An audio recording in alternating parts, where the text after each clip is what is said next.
নমস্কার, আমি রোজের পাঁচালীর থেকে রিমি। আমি একজন খুব সাধারণ গৃহবধূ। আমার পেটে বিদ্যা ভীষণ কম, খুব একটা ভালো বিদ্যা নেই। আমার খুব ছোটো বয়সে বিয়ে হয়েছে। আর আমার সংসার বলতে আমার ছেলে, আমার স্বামী আর কিছু বন্ধু, শুভাকাঙ্ক্ষী, আত্মীয় স্বজন অবশ্যই কম বেশি। এদেরকে নিয়ে একটা ছোট্ট সংসার। তো আমার সাথে যারা জুড়ে আছে সবাই আমার অবশ্যই ভালোবাসার মানুষ, সবাইকে নিয়েই আছি কম বেশি। আর ছেলের বন্ধুদের সাথে আমার ভীষণ একটা বন্ডিং, কারণ ও আর আমি একসাথে বড় হচ্ছি। তো তো ছেলে আর আমি একসাথে বড় হচ্ছি। মাতৃত্ব বলতে আমি না, ওকে ঠিক করে সেই আমার এটা আক্ষেপ, আমি কখনো ওকে ভালো করে ভালোবাসতে পারিনি মায়ের মতন করে। শুধু ছোটোবেলায় যখন ও আমার কাছে এসছে, আমার শুধু বড় কবে করব, কিভাবে কি করব না করব, এইভাবেই আমার কেটে গেছে আর কি।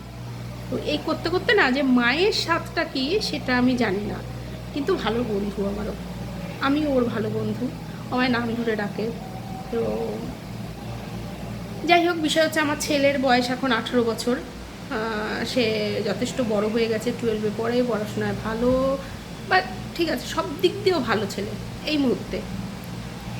এইবার ভিডিওটা বানালাম বলতে, আমিও তো একটি মেয়ে।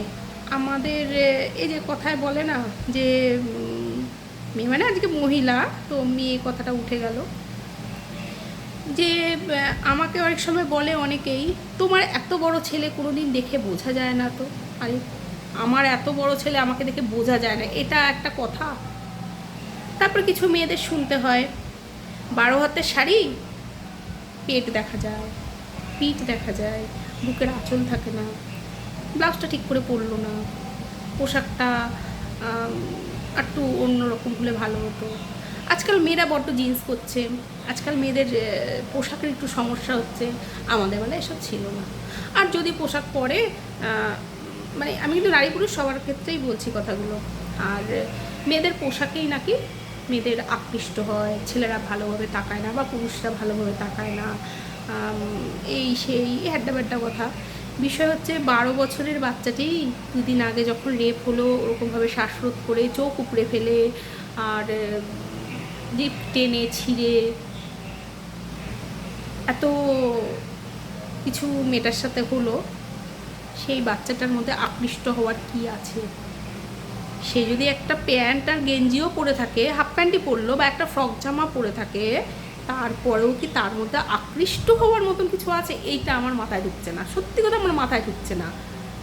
যে না, ঠিক আছে, আমার আমার নিজের বয়স অনুযায়ী আমি একটা বাজে একটা জামা পরলাম, বা মানে আমি জানি না, অন্যের চোখে বাজে, আমার চোখে মোটেও বাজে নয়, অন্যের চোখে একটা বাজে জামা পরলাম না, ঠিক আছে, আমার এটা দেখা গেল, আমার এটা এই হলো, আমার ওটা ওই হলো, একটা ঠিক আছে। কিন্তু সেই 12 বছরের বাচ্চাটার মধ্যে এমন কিছু হয়নি যার জন্য তার সাথে ওইভাবে একজন দুজন না, 4-5 জন মিলে এত বড় একটা ঘটনা ঘটাতে পারে। মানে মুখে বলতেও কেমন লাগছে। আজ কামদুনি, কাল আর্চিকর, পরশু পার্ক স্ট্রিট, এই যে এই জিনিসগুলো, মানে সেফ কোথায় আমরা? আমি কিন্তু কারো দোষ দিচ্ছি না, আমাদের মনমানসিকতার দোষ দিচ্ছি। আমাদের মনমানসিকতাটা কোথায় গেছে যার জন্য আমরা সেভ না? আমি তো বুঝে উঠতে পারছি না মানুষ কি আছে এর মধ্যে। আরে বাবা, পয়সা দিলে তো অনেক কিছু পাওয়া যায়। তোমাদের শারীরিক সমস্যা হচ্ছে, তোমরা পয়সা দাও, পয়সা দিয়ে একটা তেমন জায়গায় যাও, গিয়ে তোমাদের যা যা করণীয় তোমরা করো, ভালো থাকো, সুস্থ থাকো। কিন্তু এইভাবে কাউকে না কষ্ট দিয়ে কি থাকা যায় না? এটা একটা কথা? আজকে যেই পরিবারের সাথে ঘটনা ঘটেছে, সে পরিবার কি বলি আর, মেয়েটা কত কিছু সহ্য করলো।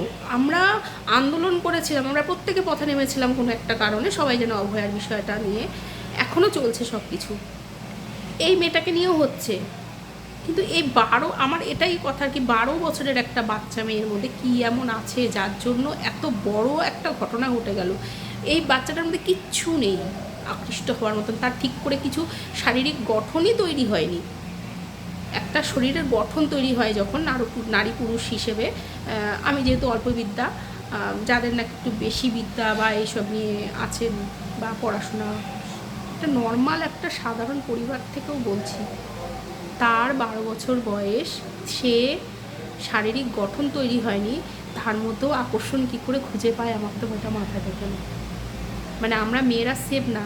আজকে কন্যা সন্তান হলে ভ্রূণ নষ্ট করে ফেলছিল একটা টাইমে, এখন আর সেটা হয় না শুনেছি, আমি জানি না ভেতরগত কী গল্প। ছেলে হওয়া সব কিছু মানছি, সব ছেলে, কিন্তু কন্যা সন্তানদের নিরাপত্তা কোথায়? এবার নতুন সরকার এসছেন, তাদেরকে আমরা আর্জি জানাতে পারি, সব কিছু ঠিক আছে, আইনের বাইরে কখনোই ঘটনা কিছু ঘটে না। সেই বিষয়টা হচ্ছে সবটা করবে, আইন তো আইনের মতন আছে, কিন্তু আমাদের মনোমানসিকতা না পাল্টালে তো আমরা সেফ নই। বিষয় হচ্ছে সেটা। আজ টিভি খুলতে পারছি না, ফোন খুলতে পারছি না, ঘরে থাকতে পারছি না, কিচ্ছু ভালো লাগছে না, কিচ্ছু না। মানে এটা নিয়ে একটা ভিডিও বানাতে হবে, এইটাই একটা বিষয়।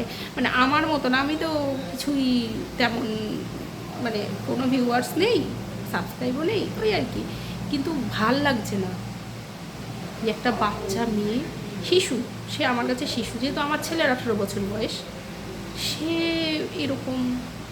এবার আমি মনে করি ঠিক আছে, সরকারের মতন কাজ করুক, এটার আর বেশি মানে মানুষের মনে একটা ভয় দেখানো উচিত যে এরকম যদি তুমি কাজ করো তাহলে এই শাস্তিটা তোমার জন্য বরাদ্দ। তার জন্য হয়তো মানুষের হাতে তুলে দিক, আর নইলে এমন কিছু হোক যেটাতে যেন মানুষ দুবার ভাবে যে না, এই কাজগুলো করা যাবে না, আমার শারীরিক সমস্যা হচ্ছে, আমি টাকা দিয়ে কোথাও চলে যাব, কিন্তু কোনো মহিলার দিকে যেন কোনো পুরুষ মানুষ এই কুনজরে না দেখে। আমি স্বেচ্ছায় যাচ্ছি সেটা আলাদা গল্প, কিন্তু আমি যখন স্বেচ্ছায় যাচ্ছি না, তখন তার দিকে এইভাবে তাকানো যাবে না। এই আইনটা আসুক। আরেকটা কথা হচ্ছে, একটা শিশুর উপরে এই নির্যাতন, এটা মেনে নেওয়া যায় না, মানে এটা মেনেই নেওয়া যাচ্ছে না। এটা ভাবতেই যেন একটা গায়ে কাটা দিচ্ছে যে একটা 12 বছরের বাচ্চা মেয়ে, তার জিভ, মানে তার চোখ, জিভ, সারা শরীরে এরকম ক্ষত, তাকে বস্তার মধ্যে ভরে জলে চুবিয়ে মেরে ফেলেছে, এটা ভাবতেই তো ভয় লাগছে। সামান্য একটু সর্দি হলে পরে নাকে নিঃশ্বাস না আনতে পারলে একটা গন্ডগোল হয়ে যাচ্ছে, মাথা ব্যথা হচ্ছে, একটা কিছু হচ্ছে, কিন্তু সেখানে মেয়েটা কতটা কষ্ট পেয়েছে এটা ভাবার কিছু নেই। উপলব্ধি করতে পারছি শুধুমাত্র, এত ভয়ানক একটা বিষয়। যাই হোক, ভিডিওটা আমি এইভাবে রাখলাম। সরকারের কাছে একটাই আর্জি, এমন কঠোর একটা আইন তৈরি হোক যে আইনটায় যেন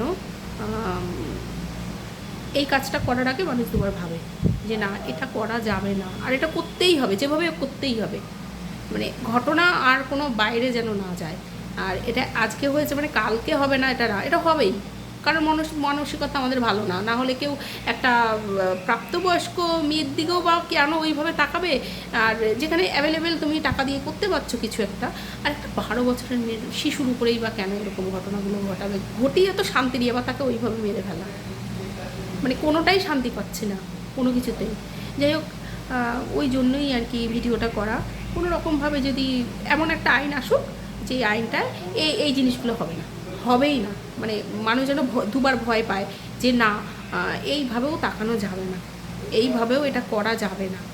এই ভয়টা একটুখানি আসুক নতুন সরকারের কাছে, এটাই আবদার। কারণ আমাদের কথা শোনার মতো, মানে আমার মতন গৃহবধূ বা ছোটোখাটো মানুষের কথা শোনার মতন এটাই একমাত্র রাস্তা, কাকে বলবো, বলার মতন কিছু নেই। যাই হোক, ভিডিওটি এখানটায় শেষ করলাম। ভালো থাকবেন, সুস্থ থাকবেন, সাবধানে থাকবেন, অবশ্যই সাবধানে থাকবেন, আর বাড়ির বাচ্চাগুলোকে একটু দেখে রাখুন, এছাড়ার উপায় নেই। মানে চারপাশে প্রচুর নেকড়ে।